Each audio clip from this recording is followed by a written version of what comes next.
Hey there, NFL football fans. This is the lovely Rita Sanchez, aka your option football champ for the 2023 NFL season. I'm inviting you to join us for the 2024 option, where we pick the winning teams for each week's matchups and compete against each other to see whose picks reign supreme. Are you in? Head over to CBS Sports and search for the Option 2024 League, or hit the link in the bio on the Fade Route socials and join today. It's for free. Pick a witty name, some winning teams, and I'll see you out there for week 1.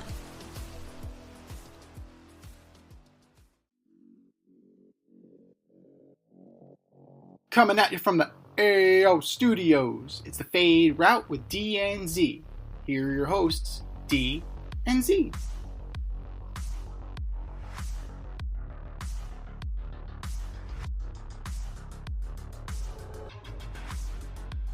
Powered by Riverside FM.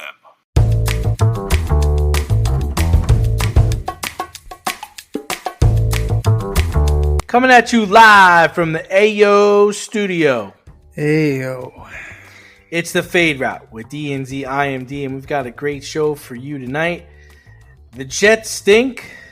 Tyreek almost gets arrested. And Joe Burrow shits the bed. We begin today with big football show, of course. We got tons of games, tons of things to talk about. But we'll begin with the New York Giants.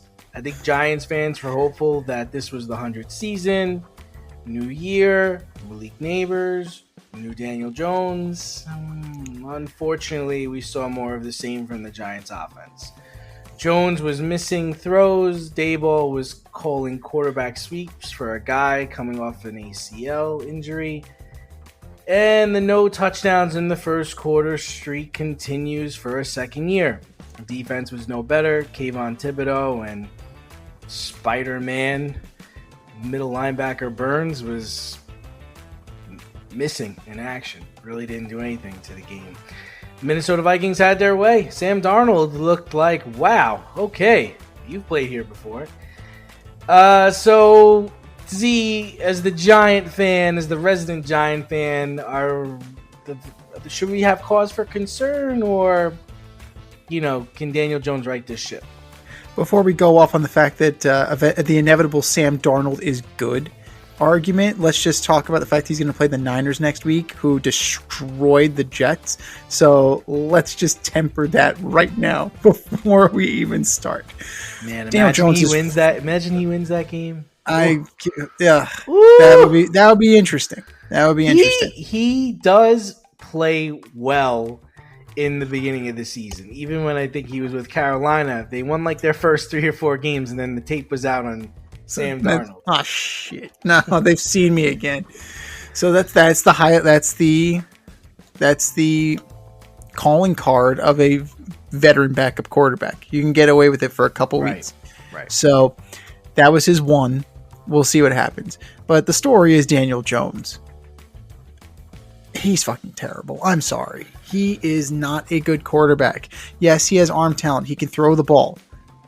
But if the conditions have to be perfect, and if Daniel Jones needs an absolutely clean pocket, if Daniel Jones needs just a vanilla defense to be successful, this ain't the job for you. It's just not. So we're looking at it, right? You, me, and Danny, the other resident Giant fan, along with the lovely Rita Sanchez, the three of us had a consensus conversation here. Daniel Jones' confidence is shot. He's throwing the ball into the feet of his receivers. He's taking too long to get rid of the ball. When he's running, he's not running confidently. He's running to avoid getting injured again. And that pick to Andrew Van Ginkel. That was bad. Like, that's fucking atrocious, bro. That's embarrassing. The dude he's a giant with Thor-like blonde hair. You can't miss him. How can you? That's just an atrocious throw. But as bad as Daniel Jones was, right? 186 yards, no touchdowns, 2 picks, 52% completion. That defense. Dexter Lawrence played well. Dexter Lawrence played well. Okay. Probably a top 3 defensive tackle in the league. He's one of the best nose tackles in the league. Like, he's a run stuffer. It's what he does. Like, Dexter Lawrence is one of the best at what he does. Everybody else is practically a no-show. Sam Darnold carved up the Giants. At one point, he was 12 for 12.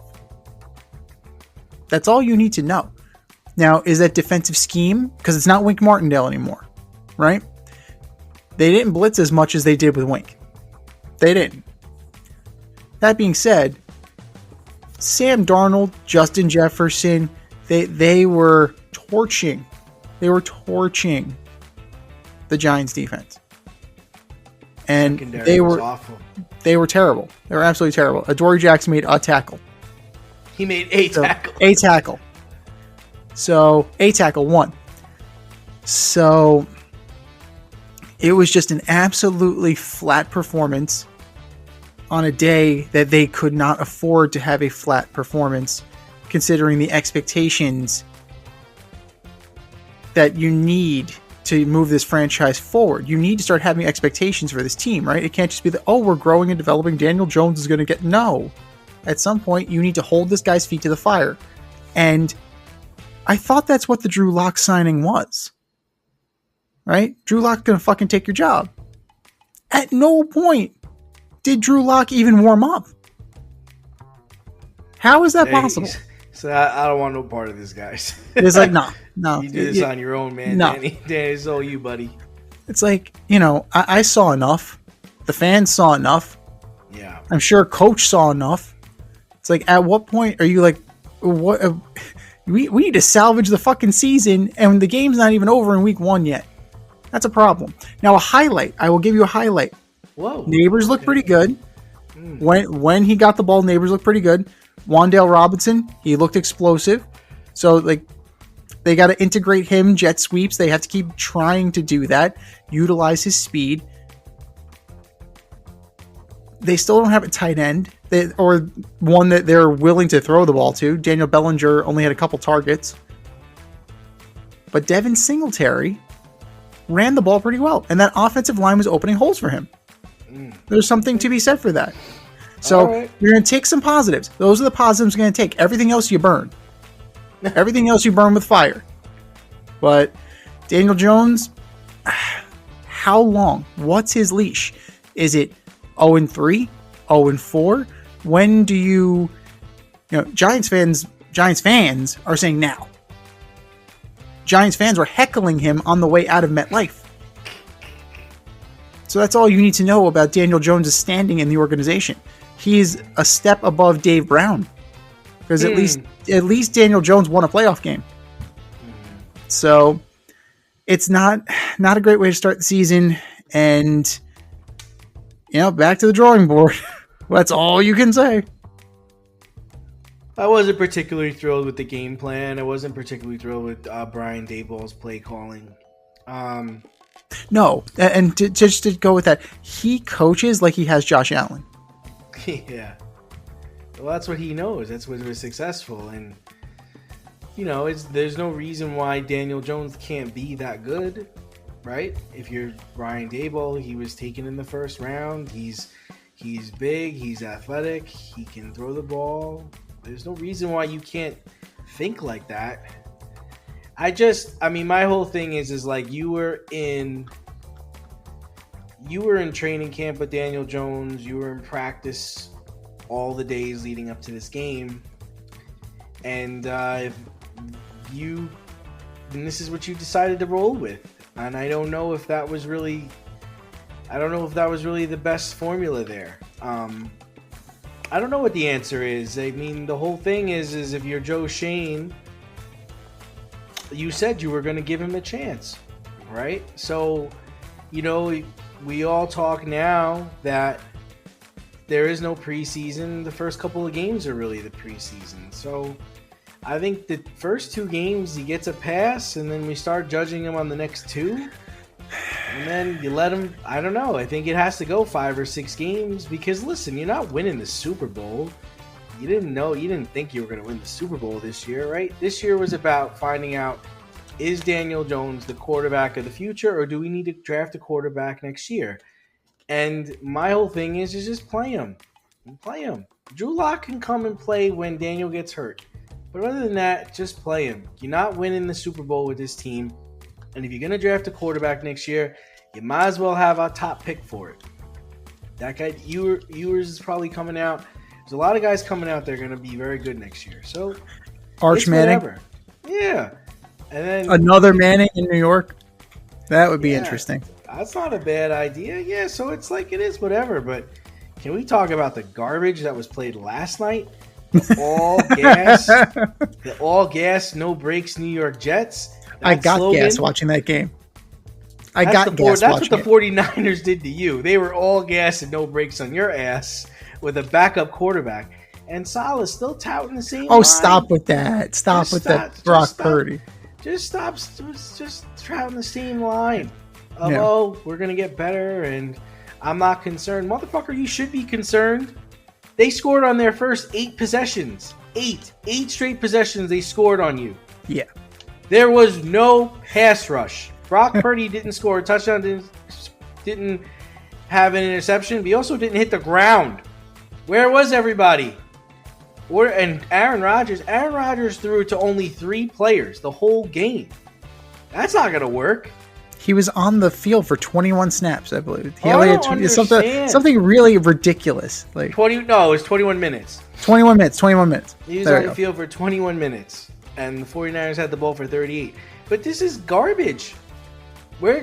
Just come out and say we got our asses kicked. Can't do that. We suck tonight. Can't do that. Why he can't say that. He cannot. No. And it's all we're this close. We're that close. You don't see it, but I see it. We're that close. Well, I've been hearing this for 4 fucking years now, dude. So who is that? It's Aaron Boone.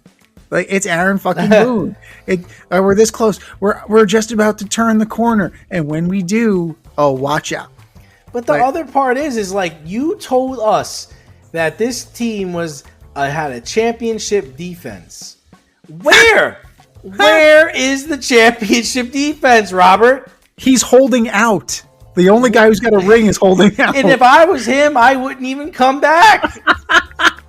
Keep the money, keep it all. I'll wait. I'll fucking wait. I don't want to be a part of this because now he holds all the cards.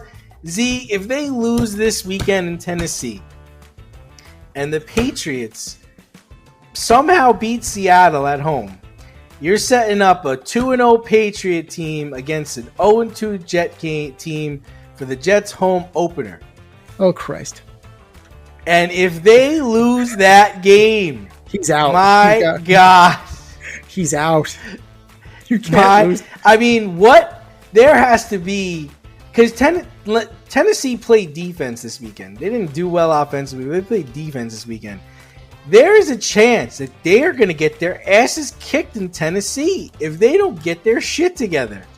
If they don't get their shit together, they could go to Tennessee and lose that game. Because you thought undrafted free agent Mason ran wild. Wait till Pollard gets the ball and Tajay Spears gets the ball. Those guys were drafted. They are professional running backs. Right. You are going to be chasing them all game, and their quarterback can't throw. This is just, and it's just unbelievable, the unaccountability of it all. Just be accountable, man. Just say, man, we got our asses kicked today. They're better than us, and we've got to figure it out. We'll get there. I'm optimistic. Things are okay. It's one game. Say that for somebody who wants to listen to that shit. Yeah, but how many times have we heard it? Like you said, I'm tired of hearing it. I'm tired of hearing it. And the interesting thing is the Jets fans are finally getting tired of hearing it. It took this long, but they're finally like, well, wait a minute, man. Everybody thought they had a chance last night. Every Jet fan that I talked to felt that they had a chance last night. And you come away from that game, you were getting scrubbed until the fourth quarter when you scored a touchdown to make it look good. But it was not. None of it was good. Brees Hall didn't look good. Aaron Rodgers didn't look good. Your He's defense fumbling the didn't ball look within the 20-yard line, man. What are you doing, dude? No. What are you doing? And this Aaron staring down receivers. He's trying to scramble, and he looks old. I don't know, man. But listen, the season actually opened up on Thursday with the Chiefs taking on the Baltimore Ravens.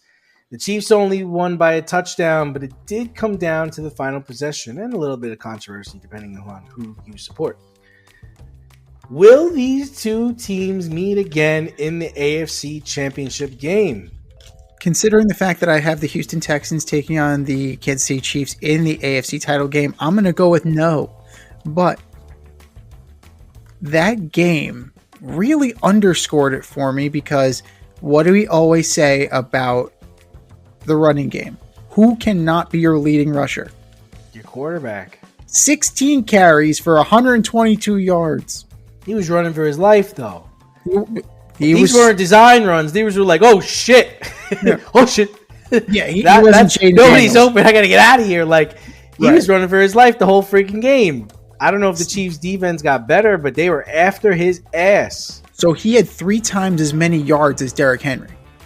3 Yeah. times as many yards as Good Derrick thing they Henry. went and got that guy. But here's the thing. You want to talk about game plan. They marched down the field to start the game, right? Derrick Henry was in there. They were feeding him. And then he ended up in the end zone. And then he dis-a-fucking-peared. He had 5 rushes on the opening drive, and then he had 8 for the rest of the game. Yep. You had 2 design runs for Zay Flowers. You had 1 for Justice Hill. And Lamar Jackson was the bell cow. Now, that's a recipe for disaster. That's an absolute recipe for disaster. Because you know who else got better? The Chiefs have a good pass rush. The Texans have a better one. The Texans have a better one with Anderson and Hunter. They have a better one. Mm-hmm. So if the Bengals can get their shit together, they have a pretty good pass rush. So the Dolphins, they have a pretty good defense. It kind of gets lost in the high octane offense, but the Dolphins can play some defense.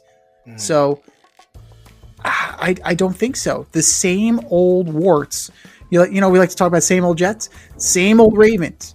The same old Ravens showed up.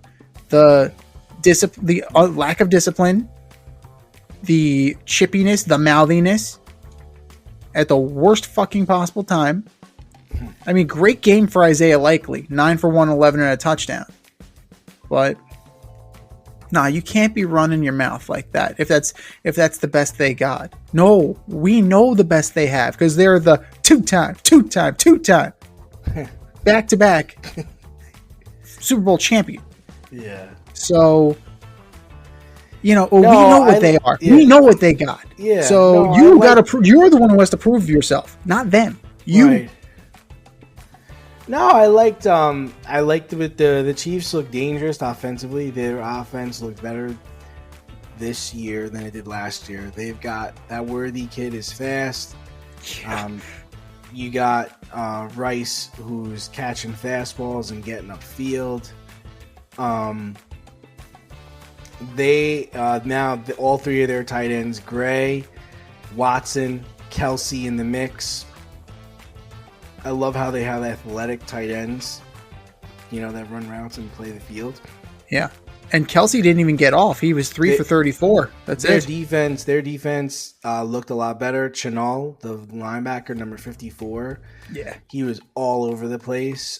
Chris Jones was a disruptor, as he always is. On the backside, they might get toasted, but they'll always be able to be in games because of Patrick Mahomes. So for the Chiefs, I mean, I think they're there. I don't see how they don't get there. On the Ravens side, I know. Listen, Lamar was running for his life, but I do like the game plan. I do like how they went with Likely, and he did it. He did great. And I know I agree with you. They should have ran Derrick Henry more. But it was the first game, and to be within a touchdown of beating the defending champions on the road with less than 4 minutes to go, you can't ask for more than that if you're a Ravens fan. Like you were in position to beat these guys, or at least bring them to overtime, despite how terrible the offensive line played, despite not giving Derrick Henry the ball more. Like, they're still working some things out. Todd Monken gets in these things where he wants to throw. But I do, the whole thing is the receiver situation. Bateman wasn't really getting such separation. It can't be all Andrews and Likely. So I don't think it'll be a rematch, but as a Ravens fan, I like the game plan, but I'm very concerned with the offensive line. The offensive line is definitely a problem if he's going to have to cut and run every time. He only got sacked. They were only credited with 1 sack on him. But they were there, man. They were there all the time. They were there. They were disrupting everything, and he was a runner. He was athletic. He wasn't taking shots, which is what you always want. But no, it was a nice opening night. And like you said, they got the ball. They marched downfield. They scored. No sweat. They don't sweat the Chiefs. But the Chiefs, they're gonna get Hollywood Brown back, man. Like they're gonna be explosive. They're definitely gonna be there. But we had 3 rookie quarterbacks start over the weekend. If you had to start, bench, and cut one of the rookie quarterbacks over the weekend, what would you do? So basically, it's like a bench, start, cut. It's this. So you pick what you would do with those rookie guys you started this weekend. Well, you gotta even in defeat, you kind of have to like what you saw from Jaden Daniels. He seemed to have control of what was going on. He didn't get in the end zone, but you benching him, you starting him, or you're cutting him? Well, I'm going through it. Let me work my process. Now, Caleb Williams gave you, he was okay. He wasn't 94 yards. The Bears defense won that game. If the Titans just punted on first down for the whole fucking game, they would have won the game. Right. Well, it's if they entrusted, if they entrusted their special teams, and then you got to argue that Bo Nix had the worst game of the day. So you got to go 138, less than 62% completion, 2 picks. Adios, muchacho. So if that's the case, based on those numbers and what I saw in command and the dynamism of the game, I'm starting Daniels. I'm benching Caleb Williams, and Bo Nix, you're going to find another team. Wow. So just based on that, but let's be real here. For the number 1 overall pick, Caleb Williams didn't really light the world on fire. So he's got to show more. He's definitely got to step up his game some. Now, Jaden Daniels, he's already in conflict with Dan Quinn. So that's nice. So, Jaden Daniels has the wheels. He knows how to run. It's what he does. And, Coach Quinn is not happy about that. They want him to stay in there and be a passer more. So, it's one of those things that you kind of have to manage his athleticism, but at the same time, he wasn't reckless about it. It wasn't a case where, he was only running. It wasn't there. He took off. Right? That's what you should be doing as a mobile quarterback. You're trying to matriculate the ball down the field, but if it's not there, my best asset are my legs. My best asset's my legs. So you do it. Go with it. That's fine. But that's a little odd that Daniels and Quinn are already at loggerheads about that. But what about you? What's your order? I actually see it a lot differently than you. And I'm a big Caleb Williams guy, but he's got to get some more zip on that ball. I don't see how he's going to throw passes in Chicago in December, November, throwing like that. You have a star-studded offense, and nobody really got going. I mean, he had one good pass to Keenan Allen, but other than that, nobody really got involved in the passing game. And his throws, it was under 100 yards. It was like watching Bryce Young out there. It was like, it looked terrible. Now, Nobody's Jaden like Daniels. Nobody's like watching Bryce Young out there. Right? Don't curse me. I'm fucking cutting Caleb Williams. Oof. Now, Jaden Daniels, he looked good. The problem I had with him was it took him a while to get Scary Terry involved, and he was quick. Like Dan Quinn was probably saying, he's if his first read wasn't there, he was looking to run. He was a very good runner, and he got down, which was great. He didn't take any big shots. I think he scored 2 touchdowns. But, son, I need you to stay in the pocket. And we have really good receivers. I think Scary Terry is one of the best receivers in the NFL. Get him the ball. You got to get him going. Brian Robinson is a great running back.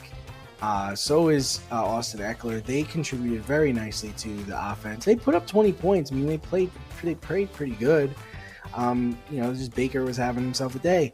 And contrary to you, I thought Bo Nix looked the best because, yeah, he threw an interception. He wasn't sharp, but he stood in the pocket, and what you can see him going through all his progressions, and then deciding to run, or then deciding to make a play, and getting rid of the ball, going down, not taking shots. He himself, I think he threw 1 touchdown. And I think he ran in for another one. He's a big dude too. And he fit the profile. He's like what I want for my quarterback. Like Jaden Daniels is a scrawny guy. So is Caleb Williams. But I mean, Bo Nix is a big dude. 6'4", 225, 250, 230. He looked good. So he looked the part. So I was happy with what he did. And I think Denver's going to be okay. So again, we had the issue of your quarterback being the leading rusher in all these cases. Yeah. So that's an issue. But Brian Robinson had some nice runs. He had some nice catches. Like I think that'll get going as the season goes on. I mean, Jaden Daniels is no RG3, right? And I didn't watch. I can't remember what was going on with the running game for the Denver Broncos, but they have a decent runner there too, so I don't know what happened there.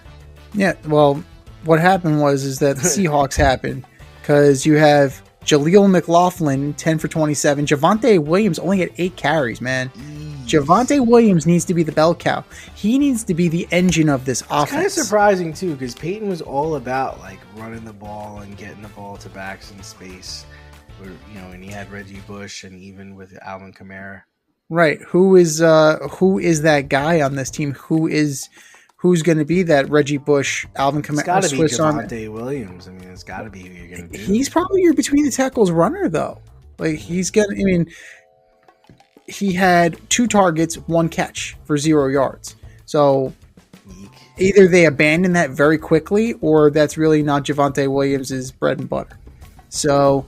You got to know your talent at this point and what works. Delivering the ball with confidence, and you're just putting some oomph into it. You could see Courtland Sutton really catching some passes, and they were some bullets, Yeah, so that's all fine and dandy, but you got to get the ball in the end zone and to your own team, not the other team. So yes, that's going to be an issue. Usually how football works. That's usually how football works. Score more than the other team does, and don't give them the ball. Don't throw them the ball. For God's sake, don't throw them the fucking ball. But you at least have to do something with the ball, and that's where Caleb Williams is kind of like. You're starting. You gotta get some zip on that ball, dude. You gotta throw it hard and far. You gotta have that Jay Cutler arm. You gotta have that Josh Allen arm. You gotta really muscle that shit. In the Chicago winter, absolutely. This ain't the West Coast, dude. Like you gotta really embrace that wind, throw into it, and put some gas behind it. But it did not look strong. It didn't look strong, but at the same time, like there also wasn't the interception issue. He did lose a fumble. The ball security is definitely going to be a question. So that's something that you need to watch moving forward. But yeah, I just of the 3, like I was very high on Jaden Daniels at the draft. So I really thought he was going to, I wanted him on the Giants if it could somehow happen, if everything broke right. I'm still happy with the Neighbors pick, but like he's not RG3, but he's pretty electric. He's a pretty electric talent. He just needs to harness it. But I mean, that'll come. I mean, that'll definitely come in due time. But like, you could also see why the Giants wouldn't have taken him, right? Because there's nobody electric to throw the ball to if you take Jaden Daniels. Well, there's nobody electric you throw the ball. Well, it's, you're saddled not ready with for that. You're saddled with the contract, and then next year when we get Shedeur Sanders, there you go. Exactly. Yeah. No, I'm not a fan. Dallas. Well, if he is, he's going to be holding the clipboard for a very long time because Dak Prescott just got paid again. Ooh. So, unless he's going to learn another position. So, I mean, your guess is as good as mine on that one. But yeah, no, I can see what you're saying. Like the Giants committed to Daniel Jones, unfortunately, and then it's not unfortunately. I mean, this was something. I mean, listen, he didn't give. Would you say he's had a fair shake? I don't think he's had a fair shake. He has gotten his chance to play. He has not made chicken salad out of chicken shit. Like, you got the opportunity and you didn't do anything with it. You were not. I don't know a lot of quarterbacks that have really blossomed with garbage around them. Like, he hasn't had any help. He's not that good to overcome your best receiver being Wan'Dale Robinson for the last 2 years, like, and being hurt and having terrible play callers and terrible coaching. Like give him a shot. Let's, I don't know. I'm not gonna just shut him out yet. He's gone. Goodbye. He's gone. Goodbye. So that's all we have to say about that. When owning a home, it's important to have heating and cooling professional available when things go wrong. Air Care Technicians is a veteran-owned HVAC company servicing the Westchester area. They are licensed to service, repair, maintenance, and replace all HVAC units. If your unit is not running properly or you would like to improve the air quality in your home, contact Air Care Technicians for a free quote. They offer same-day and emergency services for all of your needs. You can reach them at 914-315-1547. Air Care Technicians, 914-315-1547. But there were some serious issues beyond rookie struggling and Daniel Jones shitting the bed and Aaron Rodgers looking like he was ancient. A serious matter occurred prior to the start of the Dolphins game where star receiver Tyreek Hill was detained. So was Calais Campbell and Jonnu Smith.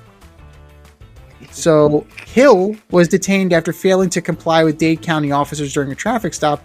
Campbell and Smith intervened on Hill's behalf and were also detained. Body cam is available for everybody to see. Now, there's edited versions and there's the full version out, and it does not look good for the cops. What are your thoughts on the altercation Tyreek Hill had with the police? Because I gotta say, like, when I saw this, I'm like, aren't they at home? I was like, okay, if it's Duval, okay, a Duval cop is fucking with, right? Because they were playing the Jags, right? I'm thinking, okay, a Duval cop is fucking with the Dolphins. But no, this is at home. This is at home. Listen, I'm a strong believer in respecting authority and doing what you're asked to do. And that's the weirdest thing is, like, we could both look at a video and have completely different opinions on it. Like, I saw a guy not complying with what police were asking him to do. I know he's Tyreek Hill, but in a traffic stop, if you take my license and then I put up my window where I have tinted windows, what am I doing in the car? What am I going for? What's happening? Like, if you're a cop, you don't know. It's very serious. And then when you tell him to pull down his window, then he gets aggressive and nasty with you. And you're like, well, wait a minute, dude. Wait a minute. I pulled you over because you were doing something you weren't supposed to be doing. I asked you for your license. I told you not to roll down your window, and now you're not complying with me. You know what? Get out of the car, because now this is just getting serious, because I don't know what you're hiding. I don't know what you're doing. Like, I have to take control of the situation, you know? And do I think it was a little forceful when they put him on the ground? Maybe, but I wasn't there to take the temperature of the situation. And I don't know what that cop has been through or what he's done in his life there. So I don't know what was happening. But I know that they were taking it seriously and they felt like he wasn't. So I think it could be also fair to say that they're both wrong. There's wrong things going on both sides. Maybe the cops were a little too forceful, but maybe he should have just did what he was asked to do from Jump Street, and it never would have escalated. It never would have got to the point where they're putting handcuffs on you. There's their part. They're telling him to sit down. He starts talking about he just had surgery. It's like, dude, you're about to go play a football game. So if you can't sit down, but you can go run 40 yards on a football field, come on, man, just sit down. You know? So, and then you got Calais Campbell getting out of the car. Now, if you're stopping a guy and another car pulls in front and a guy as big as Calais Campbell gets out, now this is taking a huge turn. Now, you know, like, what is going on? Like, you get out of here. Like, what are you doing here? This is a traffic stop. You're not a part of this. Get in your car and get out of here. Then he starts asking for that guy's license, and then he doesn't want it now. He's not complying. It's just like, guys, you shouldn't even be over here, man. It was like, so I don't know. I mean, like I said, I do agree that maybe they were a little excessive, but I was taught young, do as the officer tells you to do. Respect authority, and this will all go smooth. So, I don't know. Well, there was definitely that escalation there, but on the part of the officer, there was continued escalation, continued physicality. So that part was excessive, the physicality with which they were handling Tyreek Hill. Was Tyreek Hill being rude to the cop? Absolutely. However, being rude is not a crime.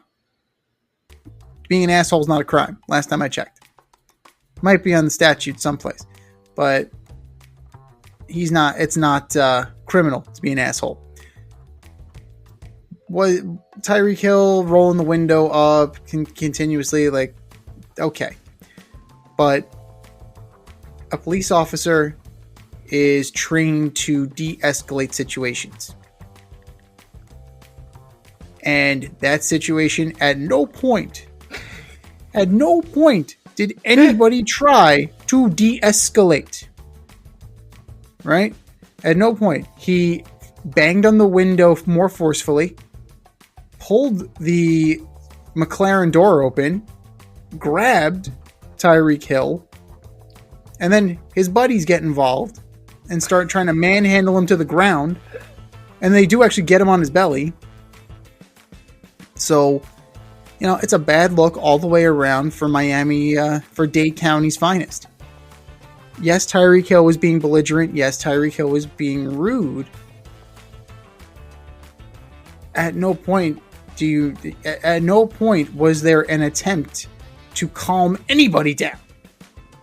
So that was a failure all the way around on de-escalation training. So I'm thinking that the cops need to go into, you know, the cops are going to have, the cops are going to need to go do some seminars at the very least. Now the Dolphins are asking that there be suspensions and firings and pending an investigation. Eventually, they're more than likely the main culprit, the guy who initiated all this by banging on the window, as you do in a traffic stop. But it was a little... Well, he banged on the window after Tyreek put the window up. Because, again, you don't know what he's doing when he puts his illegally black tinted windows up. And that's the things. Like, that's why I think it went to another level. Because you handed the license over, and then you rolled up your window, and I have no idea what you're doing in the car when you roll up your window. And then when I knock on the window until you roll it down, you're giving me attitude and you're not putting it down. So it makes me even more suspicious. So now it's like, get out of the car, because I got to see I got to know what's going on. I don't trust that next time when I give you your license back that I might get shot or something might happen while that's the whole point. That's the whole thing. So that's why I'm saying I agree with you. They needed to de-escalate the situation. And I don't think they were trying their best to de-escalate the situation, but he did not make it easy on them. No, and just he did because not. He's Tyreek Hill doesn't mean that I'm not going to treat you like I would treat any other person who's doing what you're doing in this situation. And now then the other car, and this is the other thing I'm trying to say is, like, when the other car pulls up, the game changes now. Because now the cops are feeling threatened. You got this 300-pound guy pulling over, getting out, and starting trouble while we're trying to handle the traffic stop in front of us. And that's when all bets are off. Now you can throw de-escalating out the window. And I thought, actually, when they did speak to Calais Campbell, they were actually being gracious and trying for him not to get in trouble. And they're like, sir, just get in your car and go. This does not involve you. Just get in your car and go. And he refused. And then when he refused, it's like, all right, give me your license. You're getting a citation now too. Like, we're telling you to get out of here and you're not listening. Like, nobody wanted to listen. There's also, while you are correct, there is a rampant challenge to authority in our society, perceived authority or otherwise. Right. There's also the disproportionate amount of African Americans, people of color, who are targeted by police. So, you have that element too. And I grew up the same way you did. Yes, sir. No, sir. Yes, ma'am. No, ma'am. We'll get through this. But that doesn't always, that applies to us. It's a double standard. I have been pulled over many a time in my life. And I am happy to say that 80% of the time I was let go. And it was just because I was completely gracious and respectful of the officer. Cop car pulls me over, shut off my engine, put the keys on the roof of the car. Yes, sir. No, sir. And tell them exactly what happened. If I was speeding, I was going a little fast. I'm sorry I was going a little fast. I was trying to do this. I was trying to do that. I got to go home and take a shit. Or you know what? I really just need to get home. I had a rough day. Completely honest with the situation. Do better next time. Try not to go as fast. Be mindful of other people on the road. No problem, officer. Thank you. Drove away. No problem. Less than 10 minutes. But if when the cop comes over, I slow to roll down my window, I'm combative about giving them my license, give them my license, then put my window up, not answer them when they're telling me to put the window down, I'm asking for trouble, man. I'm asking for trouble. Even if I have nothing to hide, I've immediately made this more difficult. And that's it. Need some last-minute fantasy football advice? Then the boys at the Fade Route have you covered. Check out Red Light, Green Light 1, 2, 3 with D and Z every NFL Sunday, noon Eastern during the regular season. D and I give you our top 1, 2, 3 fantasy starts or green lights, and our top 1, 2, 3 fantasy sits or red lights. That's Red Light, Green Light 1, 2, 3 with D and Z every NFL Sunday, noon Eastern during the regular season. That's Red Light, Green Light 1, 2, 3 with D and Z. Aside from Tyreek Hill making things difficult on officers over the weekend, man, there was some bad football played on Sunday. The Cowboys made it extremely difficult for the Cleveland Browns. The Patriots made it extremely difficult for the Cincinnati Bengals in Cincinnati, by the way. And the Panthers were blowed out by the Saints. So who suffered the most this weekend? Who suffered the most embarrassing loss over the weekend? let's lump the Falcons in there too.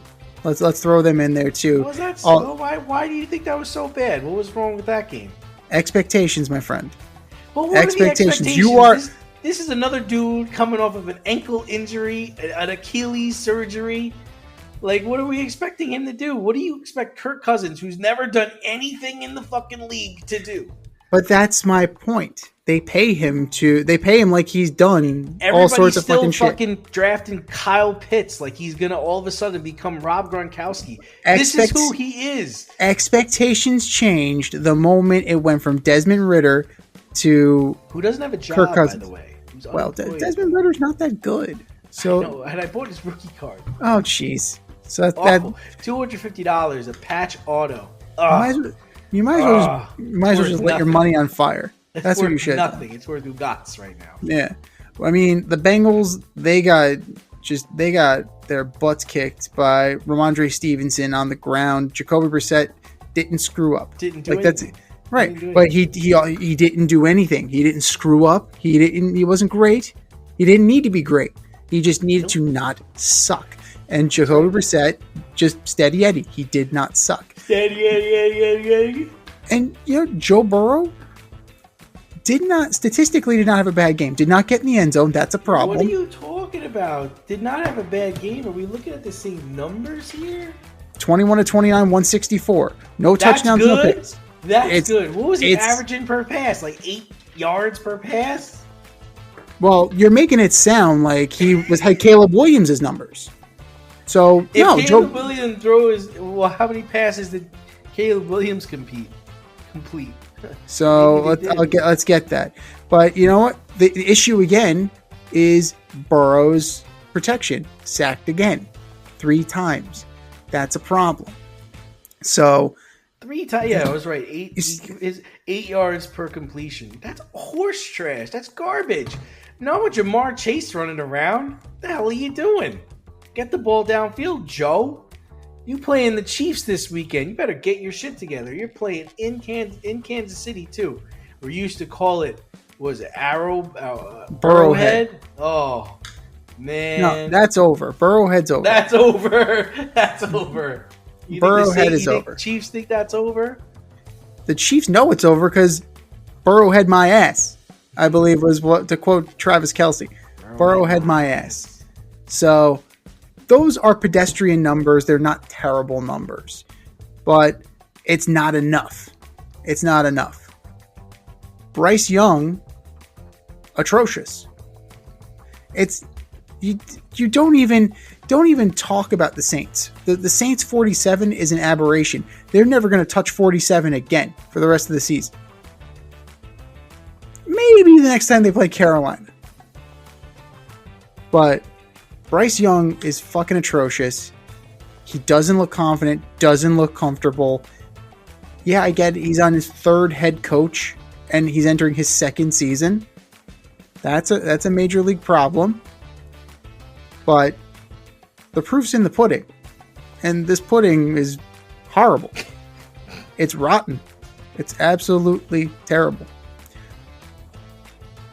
But the worst in terms of expectations versus reality has got to be the Browns. The Browns were the number 1 defense in the league last year. You pay Deshaun Watson like he's Jesus Christ. You pay him like he's a free. Does he make that much money? He makes a lot of money. They make a lot of money. And there comes the lawsuits. Well, you mentioned the lawsuit. I wonder, did Deshaun Watson know he was being sued again before he went on the field? Oh, for sure. Yeah. So that's another layer to this. So, yeah, you have the piss poor play, the defense getting exposed, Deshaun Watson playing like dog shit, and on top of that, he's facing another sexual assault allegation. That's a terrible, horrible, no good, very bad weekend for the Cleveland Browns. Hey, and Billy. this team... Hey, Billy, this is Deshaun Watson. We gave up 3 first-round picks for him, and he makes $230 million fully guaranteed. His defect is that he's a really bad at playing quarterback. Sacked 6 times for 32 yards. Lost to 32 yards. So six times. He does not look anywhere close to the guy that they traded for. Now, is that rest and rust kind of situation? Did he wither when he was out suspended because he was a deviant? Most likely, yeah. But you figure he would have gotten some of it back. He has gotten none of it back. This is going to be a problem moving forward. I don't really know. I don't know, because when you watch that game, like he was throwing passes, and they were so bad that the receivers were looking around and like, was he throwing to me on that one? Like, where was he throwing? And you got Amari Cooper, and you got Jerry Jeudy. You got guys. They had Njoku for most of that game. You got guys that could play. Yeah. And you couldn't deliver the football, dude. But I heard he looked bad in camp. I heard he didn't look right in camp. So I wasn't really surprised that he played bad, but I thought that the Browns defense would have been able to pick it up. But there's only so much that they could pick up. It's like at some point it's like, you got to keep us off the field, man. We can't keep going out here and doing this. And then you see Baker put up 24-30 for 289 and 4 tutties, and you're like, shit. Shit, I got live chicken.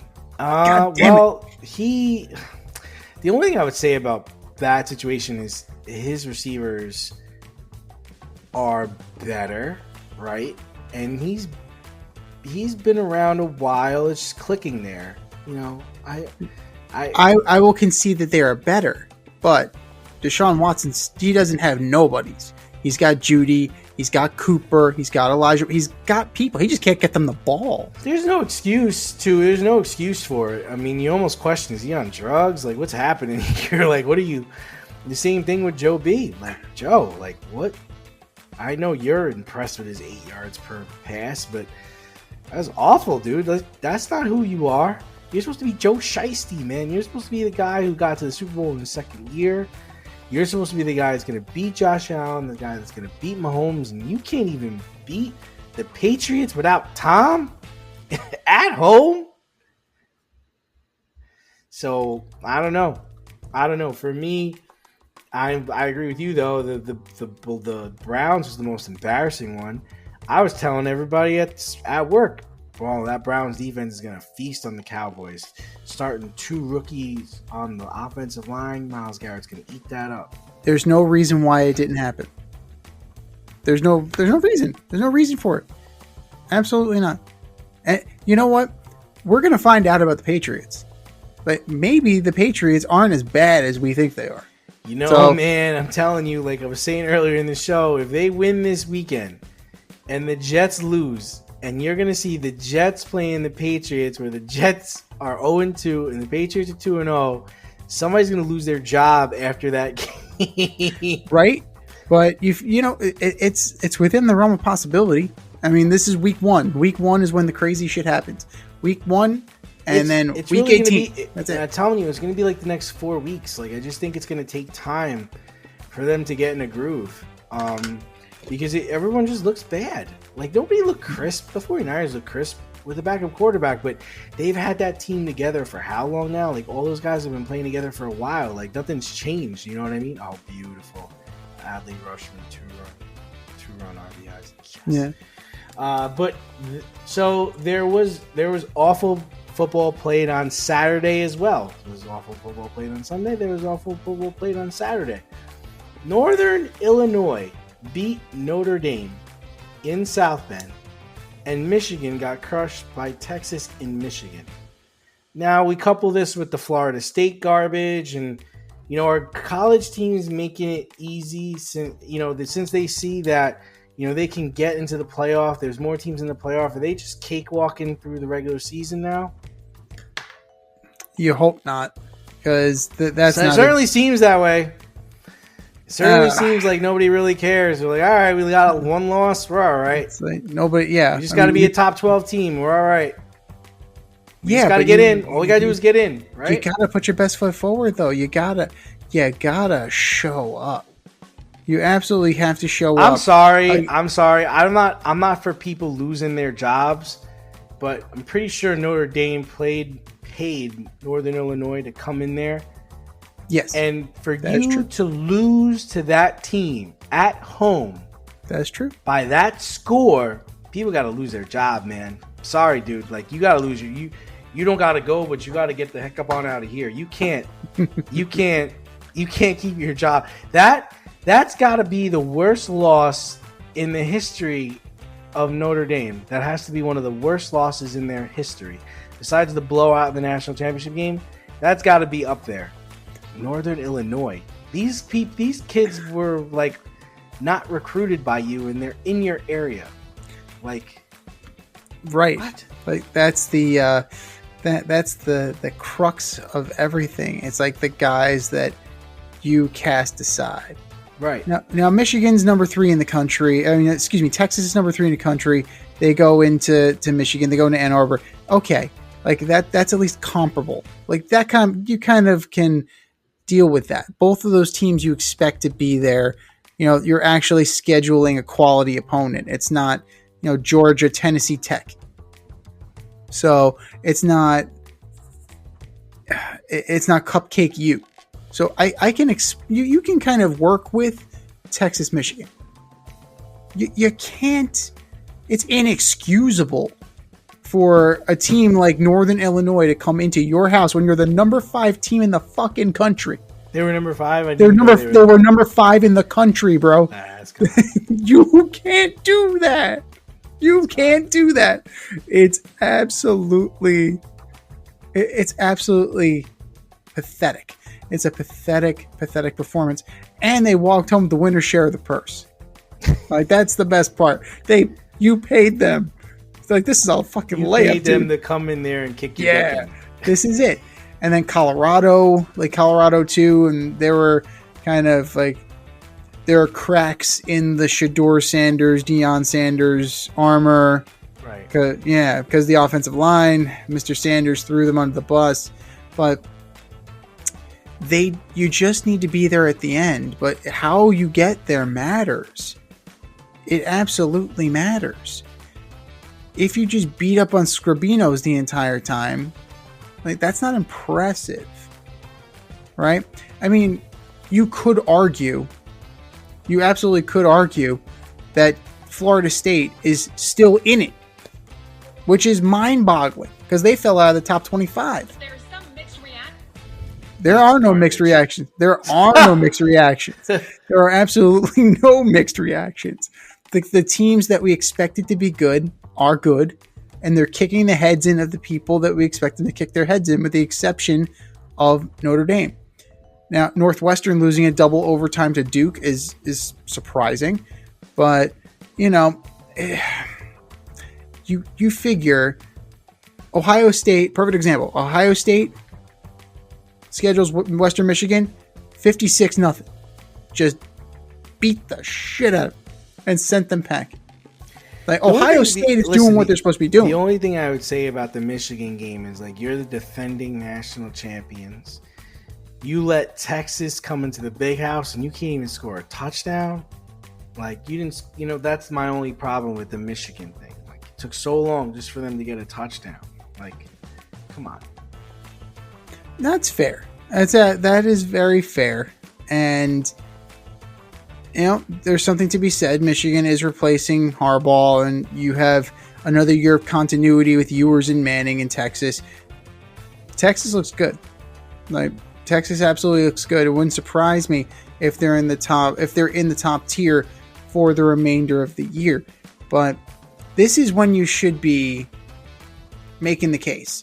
And then as your season gets tougher, you should be kind of differentiating yourself from everybody else.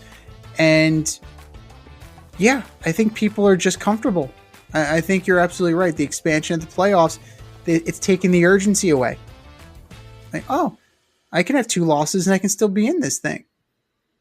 I just need to be in the top 12. It's different than baseball. It's absolutely different than baseball. A hot month won't guarantee you anything in college football, because if you were shit in September, but had a really good November, they are still going to take into account the fact that you were shit in September. But the whole thing is like this is what they're not realizing is ruining things, is that if it used to be perfection, right, in college football or close to it. Now it's like I could go 12-0 or 11-0, and then I could wind up facing a team that maybe had 2 losses or 3 losses, but they've had losses. They faced that adversity, and now they're kicking my ass, and they shouldn't even be here. And that's the problem they're going to run into. Like, imagine like a team like Georgia. Like, Georgia is so good, right? Mm-hmm. That you pray for them back in the day, like 2 or 3 years ago, you would pray for them to get at least 1 or 2 losses, because that means you got a chance. Like, you got a chance to get to the national championship and not have to face Georgia, right? Exactly.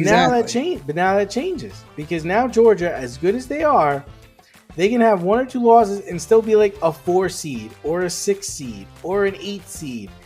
And now if you're an 8 seed and you're eventually facing a 1, come on, man. Like, and you're got to face Georgia. Like, come on. Mm-hmm.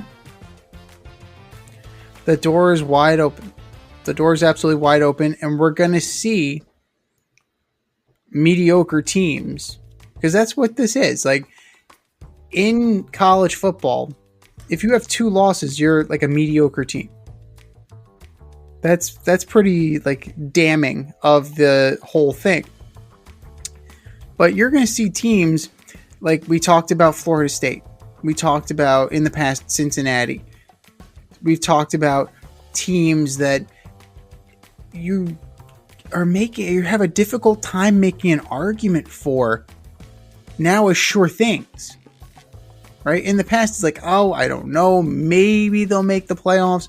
Maybe they'll be in a higher end bowl game. Nope, you're in. You're in. Everybody gets in. You're in. Come on in. You are in.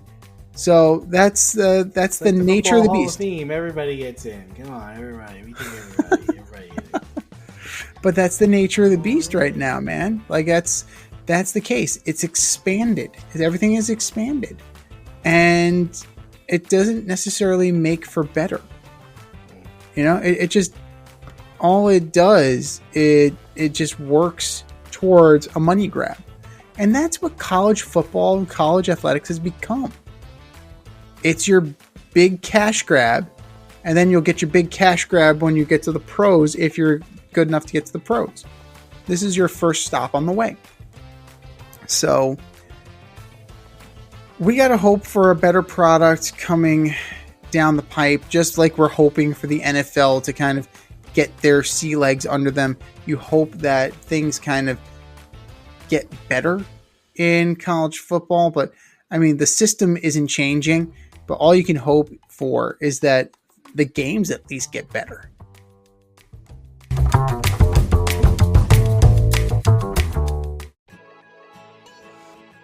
You can't help but smile when you see a balloon.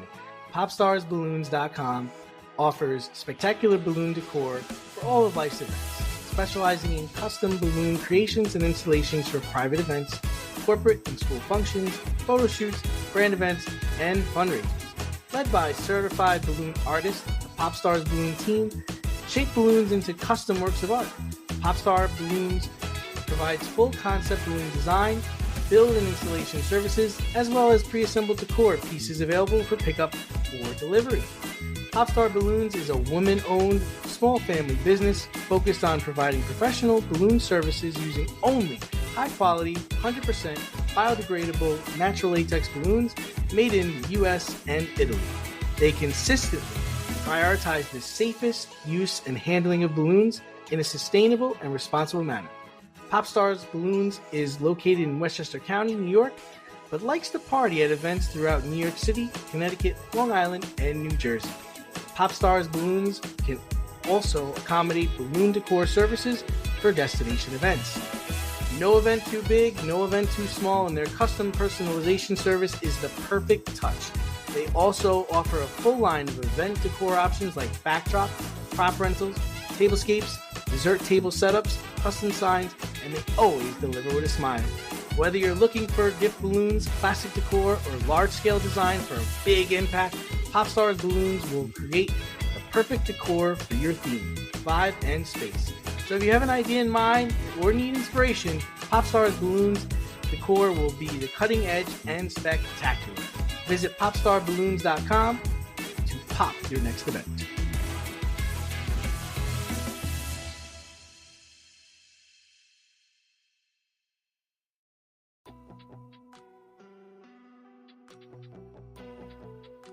Fair or foul?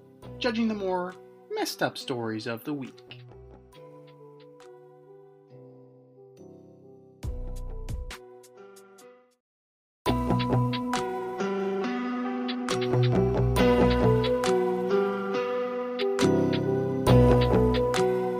All right, boys and girls, we have a statement, and it's either a fair statement or a foul statement. Let's get going. Fair or foul? Number one, Justin Verlander should be left off the Astros postseason roster. Man, this is a tough one because Justin's my guy. I love JV, man. But, 41 years old. Was he 2 years right now removed from Tommy John surgery? He's 3-6 with a 5.30 ERA, man. We don't need none of that. We don't need none of that in the playoffs. You think it's going to get better? The only way you're going to keep him on is if you got a plan. Like, he's going to pitch 3 or 4 innings. Like, he's not going to go 8 or 7. So I would say keep him off. So I would say it is a fair statement. Well, there are 11 games over 500 currently. You're looking at Framber Valdez, Hunter Brown, Kikuchi, and Spencer Arrighetti. Those are the guys behind Justin Verlander. If you have to start those 4 guys in a best of 5 or a best of 7 series, that's not exactly awe-inspiring. So I think you got to keep him. I'm going to say it's foul. Just like you said, I think you have to strategically use him. Okay, Justin. On this team, you are an opener. Give us what you have, and we'll back you up. We understand you're 41, you're injured, your body is breaking down. We will support you as best we can. Just stick with the game plan. The guy who was throwing 98 in the 7th inning after throwing 92 in the 1st inning, he's gone. Right? Now you got to make him work for you. Now you have to kind of fit him into the framework. The Astros rotation isn't great with him, and it's certainly not great without him. So they could get hot. They could definitely make a run. This Astros roster isn't as formidable as seasons past. So we'll see how far they get. But I think he needs to be an integral part of that playoff push. And he needs to be an integral part of that playoff roster. Besides, those innings don't count, so the Mets still are off the hook. So I'm fine with that. Speaking of the Mets, fair or foul, number 2. Francisco Lindor should win the MVP award over Shohei Ohtani. It's foul. It's foul. Ohtani is about to do something that's never been done before. He could become a 50-50 guy.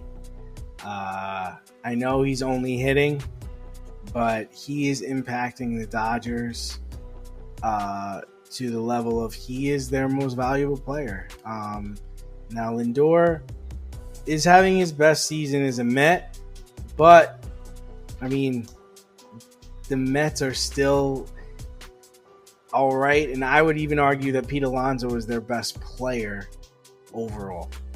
So I am going with foul. Okay, so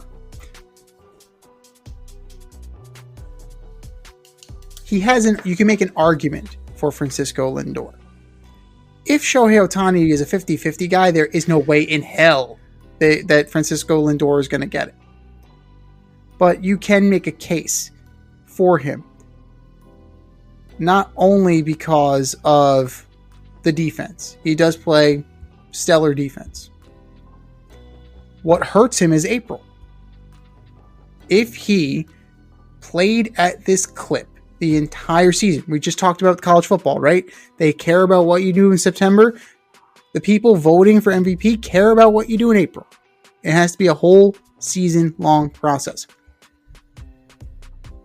Ohtani's got him beat in every offensive category, except for games played and plate appearances. Ohtani's got him beat. However, what Lindor does should be taken into account, and it wouldn't surprise me if he finishes second. It wouldn't surprise me if he gets some first place votes.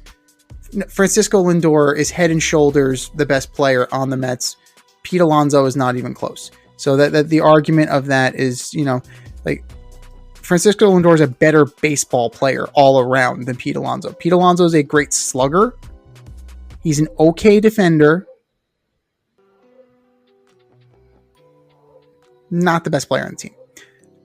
And let's talk about the definition of valuable, right? When Shohei Ohtani was out, the Dodgers could still move forward, right? You still had Mookie Betts. You still had Freddie Freeman. You had some combination of them, even though they also had their injury concerns. But they were still there. Francisco Lindor, you can't really say where the Mets would be without Francisco Lindor. He's a 6'4" WAR. He's a 6.4 WAR if you believe in WAR, if that's your thing. If you believe in WAR. If you believe in WAR. I personally think it's a joke statistic. Like if you can if there are multiple ways to calculate it, I'm not interested. Right? Because you have Baseball Reference versus Fangraphs versus like the moment you have different WAR statistic calculations, you lost me. So the other things that he plays every day, he's played 144 games this year. There's something to that. Like he's steady Eddie. He's going to be there. And that's important. Eddie-o. But it wouldn't surprise me if he'll get some. Shohei Ohtani is going to get 50-50. He's going to be a 50-50 guy. There's no way ifs, ands, or buts around it. I understand the defense aspect of it, but if you're doing something so historic, it's probably not going to be overlooked. And the media will most likely trip over themselves to give him the award anyway.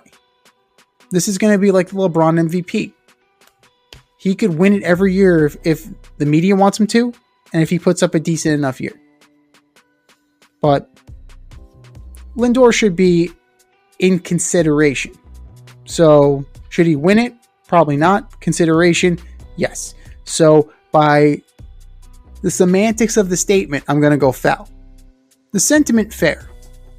Semantics, foul. Pardon me. I have to go to a hair splitters convention.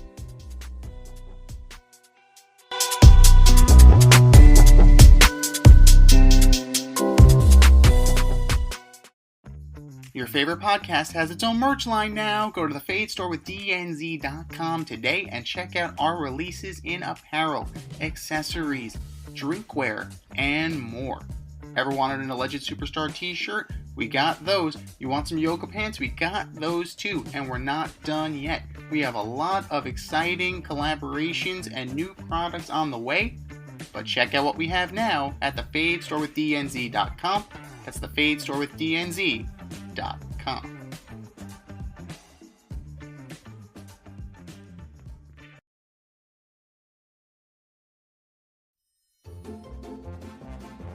Who's the best of the worst this week in sports? The Fade Store presents the Alleged Superstar of the Week Award.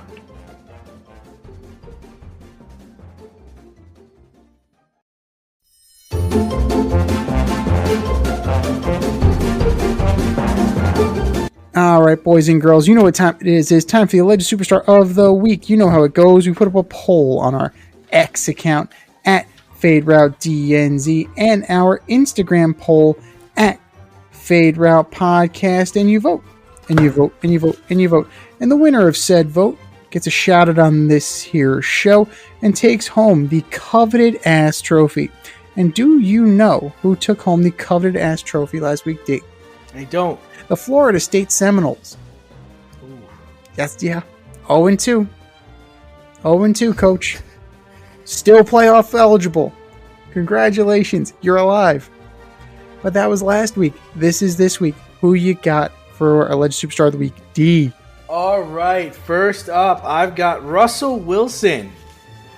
Tomlin decided Russ was not going to be playing because he has a thigh injury or a quad injury, so he was inactive. But that did not stop Russell Wilson from fully suiting up and going through all the pregame warmups. Guess what, Russ? You're not starting next week either. Russell Wilson, you are my Alleged Superstar of the Week. Number 2, Will Levis, pulling a Zach Wilson. Starting quarterback of the Titans, trying to escape a sack. You decided to pitch the ball 10 yards downfield to a wide receiver that was covered. We call this the Zach Wilson. Guess what? The Bears happily took that gift and returned it for 6 points.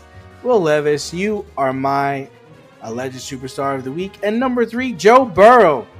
Despite what Z says, 21 for 29 for 164 yards, where you averaged 8 yards per pass, no touchdowns, no interceptions, going up against the Patriots at home, opening day of the NFL season.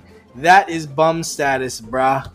Joe Burrow, you are my Alleged Superstar of the Week. What do you got, Z? 16 teams in the NFL would happily take the bum status that you just mentioned.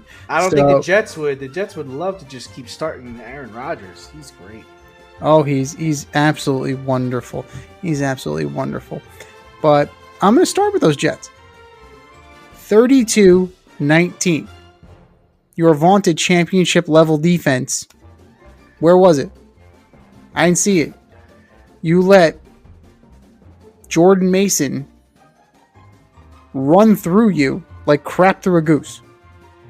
Like this is supposed to be the heart of your team. And what happened? What happened? New York Jets, you are my Alleged Superstar of the Week. Number 2, Cleveland Browns. I'm going to echo that, what I just said about the Jets.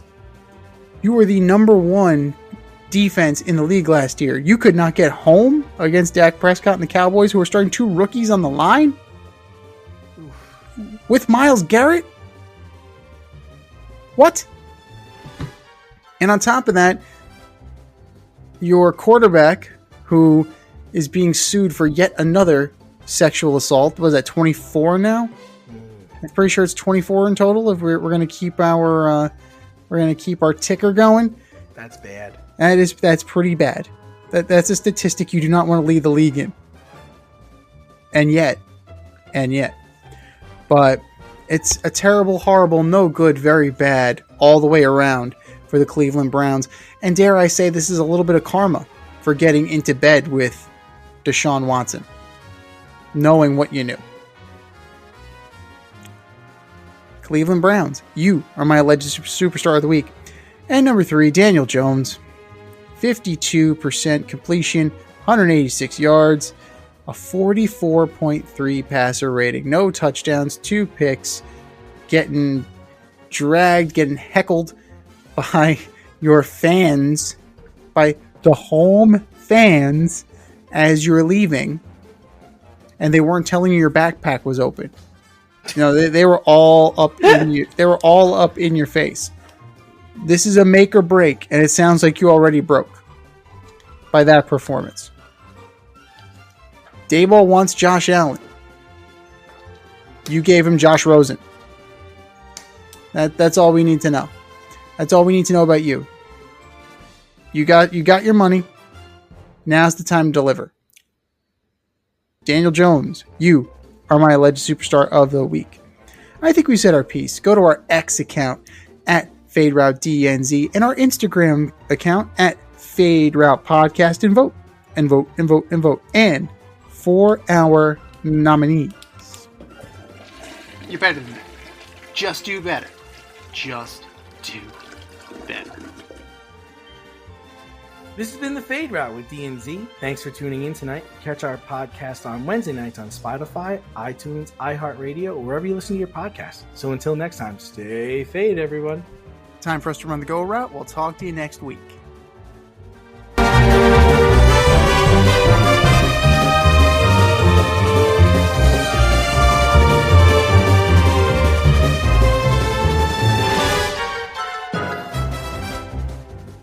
Thanks for listening to this episode of our podcast. If you liked what you heard and you want to hear more, be sure to like and subscribe on your favorite podcast platform. Leave us a review, rate us 5 stars, turn on subscription notifications, and share on social media. Tell your friends and spread the word.